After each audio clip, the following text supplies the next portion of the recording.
Most people are frustrated with price action, especially when it comes to coins like XRP, XDC, and XLM. What most people do not realize, these three coins have outperformed the broader market since November 2024, and it's not just a random meme coin pump, they're part of the next financial era, built for utility and with real world adoption taking effect. So today I want to break down why these coins move together, how their roles are deeply intertwined, and why that small bag that you hold may pay off big. So if you own these cryptos or just enjoy watching the videos, be sure to leave a like down below. And with that said, let's get straight into the video. Okay, so a quick reminder, for every video that we make, this is not financial advice and for entertainment purposes only. Nothing in crypto is guaranteed and you could lose all of your money. Stay safe and do your own research. Now first, I want to share with you the best cold storage wallet for utility cryptocurrencies. Two of the cryptos we are talking about today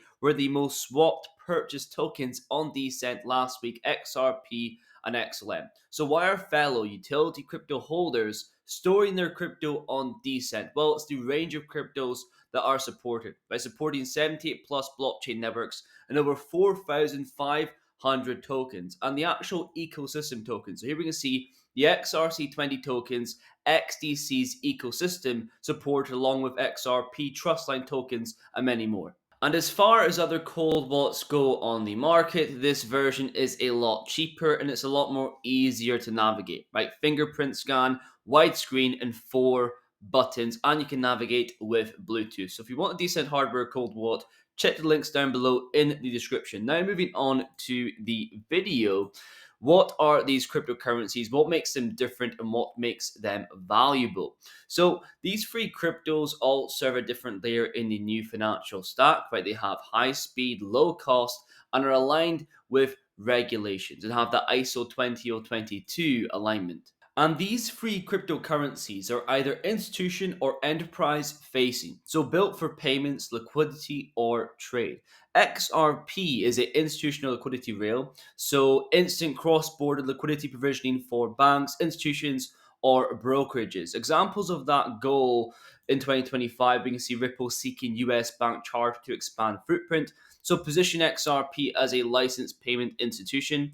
We also have the acquisition of Hidden Road, integrating XRP, and also tokenizing treasuries and real estate on the XRP ledger. So when it comes to the financial stack, XRP is a liquidity bridge and the financial layer. Moving on to XLM, retail remittances. So XLM is bringing payments to the unbanked and underbanked, right? Peer-to-peer remittances, digital aid distribution. Some examples of this include their work with MoneyGram, right, that crypto to cash conversion globally. We can also see them work in Africa, Latin America, Southeast Asia through remittances and bringing adoption in high inflation countries like Argentina. So actual global reach through real corridors. So when it comes to the financial stack, XLM is the retail front end payments layer. And now on to XDC, trade finance, enterprise grade trade finance, supply chain tokenization, essentially the plumbing for digitized trade. But we can see them partner and work with TradeFinex, Impel, government-backed projects to tokenize invoices and bonds. We can also see they're EVM compatible, a hybrid chain, public-private, great for institutions, and tokenized in terms of the hundreds of millions, which is generally under the radar. People do not know about this. So when it comes to the financial stack of these three, it's the enterprise grade trade finance layer. Now that we know what makes these cryptocurrencies different and valuable, why do they increase together? Well, they have shared narratives when it comes to real world finance, tokenization, CBDCs. They're also mentioned in the same circles when it comes to ISO 20022, fintech. So through that, you see speculative buys on infrastructure tokens by retail and strategic buys by institutions. Also, regulatory wins. XRP not being a security, the effect that will have on other cryptos, more specifically utility cryptos like XDC and XLM, they follow suit in terms of price. And also just any macro shift towards regulated crypto adoption, utility cryptos are set to benefit. And finally, trading bots. Due to being in similar use cases, having shared origins, XRP and XLM with Jen McKillib, because you cannot explain how similar that price action is other than that. So now that we know why these cryptocurrencies in general increase in value at the same time, more specifically, why did they all increase in November 2024, outperform the broader crypto market, while most altcoins look like this on the yearly? Well, what was being promoted in November 2024 was crypto freedom and innovation, making the States a global crypto hub, and recognizing XRP and utility tokens as not securities. So there was less SEC pressure. You were seeing institutional new capital flow into compliant real world use cases, and a renewed interest in financial infrastructure tokens like XRP, XDC, and XLM. Right, many people just believed it is because there was going to be a US crypto tax exemption on US based cryptocurrencies like HBAR and XRP. But XDC, which is based in Singapore, was also up massively. So it's clear with proper regulation in place, institutional flows incoming, the cryptocurrencies set to benefit most from that change will increase. So, regardless of my opinion and the videos that I make on this channel, the market decided these three cryptocurrencies are set to benefit the most. We can also see the whole model is changing. So, the traditional 60-40 stock bond allocation model is dead. We can see conservative investors suggest to have 10% in crypto, moderate 25%, and aggressive 40%.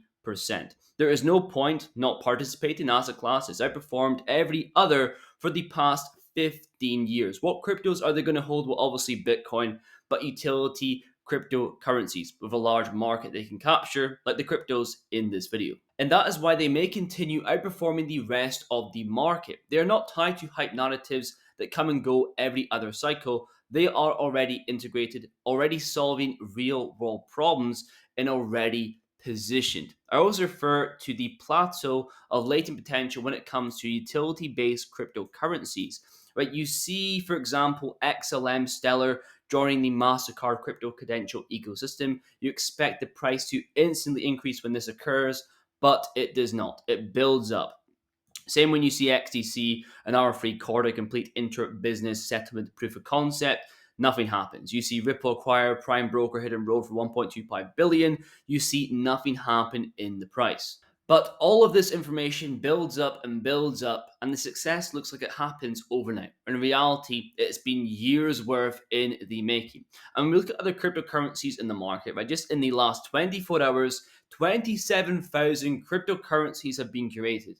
And you see these cryptos being promoted with a 300% gain on the day, but no one talks about the 100% gain loss the day after. So whether it takes days, weeks, or months, most of these cryptocurrencies are trending to zero. And that's another reason why these three cryptos are going to outperform the rest of the market just by surviving. Looking at the top 20, top 30 of cryptocurrencies from previous cycles, right? There's a lot of cryptos in here you probably don't recognize or have never even seen before. It changes every cycle. So just by surviving every cycle, being a utility-based cryptocurrency, you are going to increase as most cryptos die. And the barrier to entry in terms of market cap to enter the top 10, top 20 increases every cycle. And that is why I believe holding a small bag of these cryptocurrencies could pay off. And I'm not talking about micromanaging your positions, buying and selling every other week, trying to time bottoms and tops.